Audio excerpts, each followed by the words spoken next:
What is up, my peeps? It's Lucian here. Welcome to Taming 101, a little guide on how taming works, as well as leveling, enhancing, and upgrading your companions. Before I continue, please keep in mind the info I'm mentioning here is stuff that I've learned as I progress through the game and doing a little research here and there.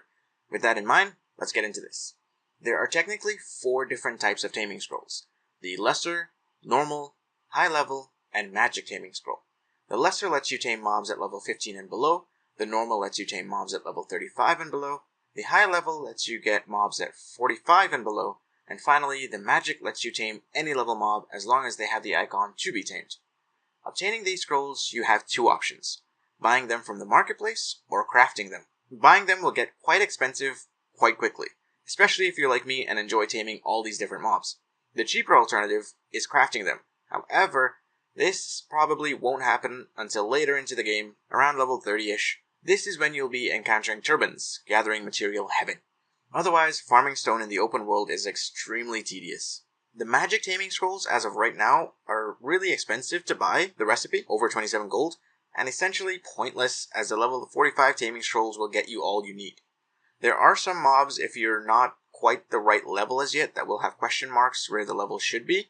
You use the magic taming scroll on these ways. However, you don't really have to tame these monsters immediately, just level up a bit and then go back later with the level 45 taming scrolls. Some lesser taming scrolls are provided to you as you complete quests earlier on in the game. As soon as you've acquired these scrolls, you can start taming monsters. However, if you'd like to do anything with these monsters that you've tamed, you'll have to level up to level 18. At this point, you can start enhancing and upgrading your pets. Let's head over to the taming portion now. I was looking for someplace somewhat interesting that would have both pets and mounts, and I remembered this location. So, as you come across mobs in the open world, you'll notice 2 different icons next to their names. Either a butterfly or a wheel. Butterfly means they can become pets, and the wheel means, yes sir, they can become mounts. Most humanoid creatures will be untamable, and there are some others that are just straight up untamable. However, most of the mobs that you'll be coming across while you're out in the world will most likely have this option. The only disappointing one I've seen is a griffin-like creature, but alas, what can you do? Once you've selected the creature you'd like to tame, you either right-click on the appropriate scroll in your inventory or place it on your hotbar and press the corresponding button.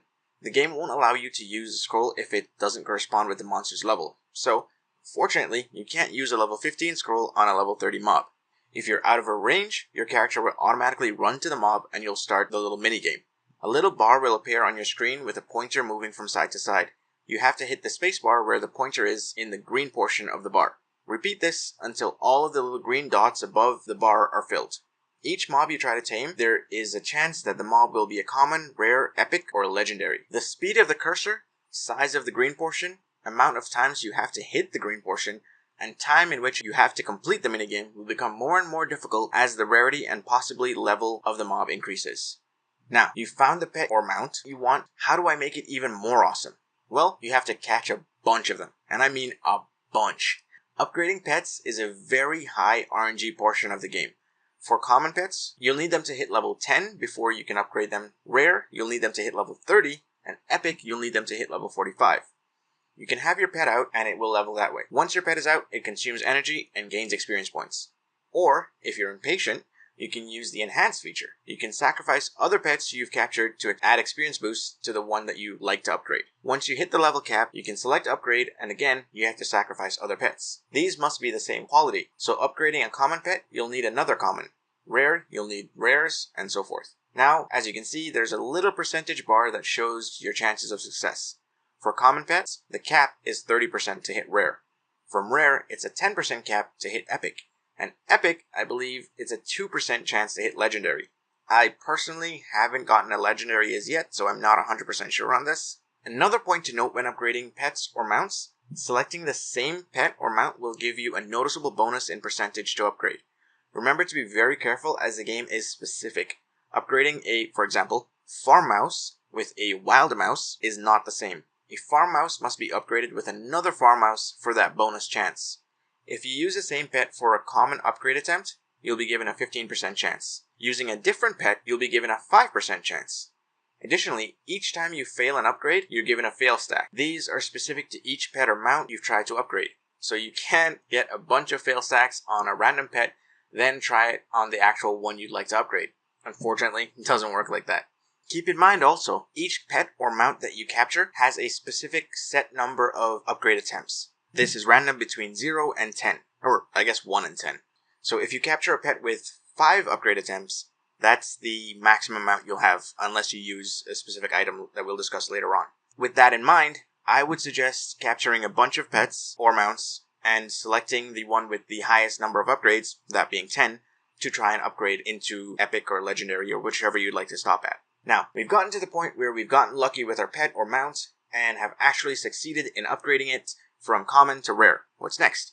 Well, we rinse and repeat the process over and over and over until we're ready to try for epic. But, if you've noticed, there's a little difference in the new pet. It's got a skill.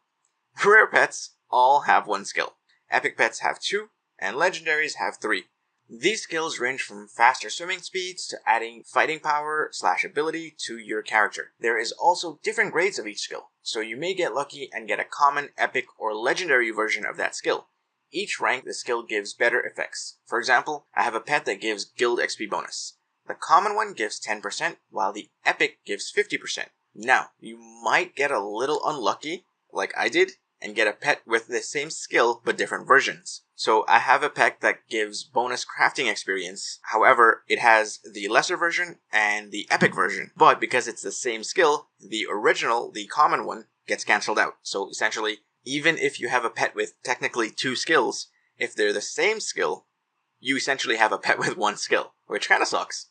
Now, there are a lot of potential skills, so I'll leave a link in the description to the pic on screen showing all of these skills if you'd like to read over them yourself. Now, not only will you have to make the choice of whether you're just looking to farm a certain grade of pet, but whether you're wanting a specific skill on that pet. If so, you may be doing a whole lot of taming, kind of like me. There are certain items that can assist in the upgrade process.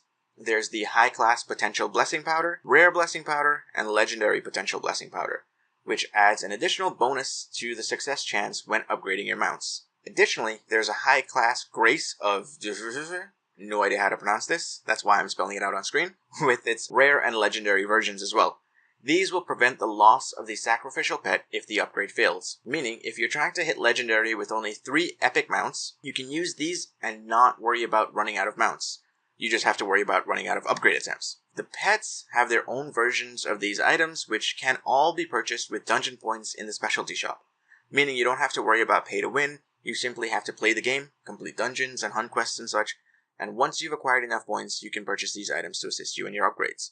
Finally, the last item of note, the skill change scrolls. There are companion skill change scrolls in the specialty shop. These can be used to, you guessed it, change the skills on your mount or pet. So I've tried this item once. I'm not sure if I couldn't figure it out or not, however, I am currently under the impression that this skill change scroll changes all of your potential skills. If you have 2 skills on your pet or mount and happen to have one you'd prefer to keep, don't use this scroll as it will change both. If I'm wrong about this, please do let me know in the comments so I may update the information in the video. One last piece, if you've run out of upgrade attempts on your pets, you may notice a little number at below the upgrade attempt number that says Potential Awakening 1, 2, 0.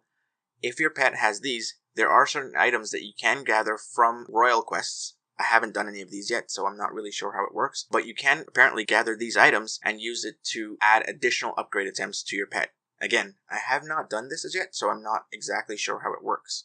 Alright peeps, that's it for today. As a reminder / favor, if the video was helpful, entertaining, or enjoyable, please leave a like and maybe consider subscribing. It really does actually help. If you think I could have done better, by all means let me know what I can improve in the comments, and I'll do my best to work on it. Alright, hopefully I'll see you in the next one. Bye.